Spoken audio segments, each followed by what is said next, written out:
ಇದು ಸಮಗ್ರ ಅಂದ್ರೆ ಮತದಾರರ ಪಟ್ಟಿಯ ಸಮಗ್ರ ಪರಿಷ್ಕರಣೆ ಅಂತ ಏನ್ ಸರ್ಕಾರ ಒಂದು ಆದೇಶ ಮಾಡಿದೆ, ಆ ಆದೇಶದಂತೆ ಇವತ್ತಿಂದ ನೆಕ್ಸ್ಟ್ ಜುಲೈ 30ರವರೆಗೂ ಸಮೇತ ಎನ್ಯುಮರೇಷನ್ ಫಾರಮ್ಸ್ ನ ನಮ್ಮ PLOಗಳು ಸಂಬಂಧಪಟ್ಟಂತ ಪಾರ್ಟಿಗಳಲ್ಲಿರುವಂತ ಎಲ್ಲ ಮತದಾರರಿಗೂ ಸಮೇತ ಕೊಡ್ತಾರೆ. ನಾನು ಸಾರ್ವಜನಿಕರಲ್ಲಿ ನಾನು ವಿನಂತಿ ಮಾಡ್ಕೊಳ್ಳೋದೇನು ಅಂತಂದ್ರೆ, ದಯವಿಟ್ಟು BLOಗಳು ತಮ್ಮ ಮನೆಗಳಿಗೆ ಬಂದಾಗ ಅವ್ರಿಗೆ ನೀವು ತಮ್ಮೆಲ್ಲ ರೀತಿಯ ಸಹಕಾರ ಕೊಡಬೇಕು. ನೀವು ಸಹಕಾರ ಕೊಟ್ರೇನೆ ನಮ್ದೀಗ 93% ಆಗಿದೆ, ಇನ್ನ 7% ಅಂದ್ರೆ ಕನಿಷ್ಠ ಒಂದು 100% ಆಗ್ಲೇಬೇಕಾಗಿದೆ. ಆ ಒಂದು ಉದ್ದೇಶಕ್ಕೋಸ್ಕರ BLOಗಳು ಬಂದಾಗ ಯಾವುದೇ ರೀತಿ ಗೊಂದಲ ತಾವು ಮಾಡ್ಕೊಳ್ತೀರಾ ಅವ್ರಿಗೆ ನೀವು ನಿಮ್ದು ಸಂಪೂರ್ಣವಾದ ಮಾಹಿತಿನ ಕೊಡಬೇಕಾಗುತ್ತೆ. ಬೈ ಚಾನ್ಸ್ ತಮಗೇನನ್ನ ಕನ್ನಡ ಅರ್ಥ ಆಗಿಲ್ಲ ಅಂತಂದ್ರೆ ಇಂಗ್ಲಿಷಲ್ಲೂ ಸಮೇತ ಫಾರಮ್ನ ಫಿಲ್ ಮಾಡಬಹುದು.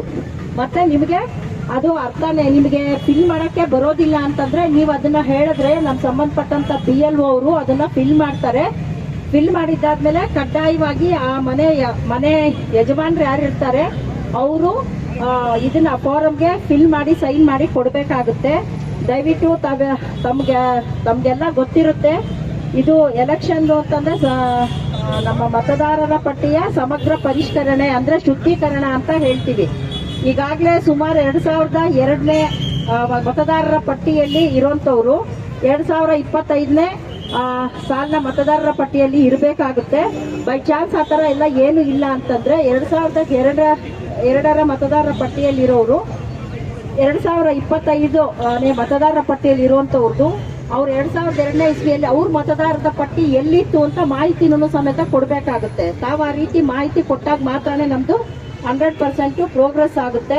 ದಯವಿಟ್ಟು ಎಲ್ಲ ಸಾರ್ವಜನಿಕ ಬಂಧುಗಳಲ್ಲಿ ಕೇಳ್ಕೊಳ್ಳೋದೇನು ಅಂತಂದ್ರೆ, ತಮಗೆ ಏನೀಗ ನಮ್ಮ BLOಗಳು ಬರ್ತಾರೆ ಅವ್ರಿಗೆ ತಾವು ಸಂಪೂರ್ಣವಾದ ಮಾಹಿತಿಯನ್ನ ಕೊಡಬೇಕಾಗುತ್ತೆ. ಇದ್ರ ಬಗ್ಗೆ ಯಾರು ಯಾವುದೇ ರೀತಿ ಗೊಂದಲನ ಮಾಡ್ಕೊಳ್ಳೋ ಅಗತ್ಯ ಇಲ್ಲ. ನೀವೇನ್ ಕೊಡ್ತೀರಾ ಕರೆಕ್ಟ್ ಆಗಿರೋ ಮಾಹಿತಿ ಅಂತ ಕೊಟ್ರೆ ನೀವು ಕೊಡುವಂಥದ್ದು ಏನಿದ್ರು ಮತ್ತೆ ಅಕ್ಟೋಬರ್ಗೆ ಫೈನಲ್ ವೋಟರ್ ಲಿಸ್ಟ್ ಬರುತ್ತೆ.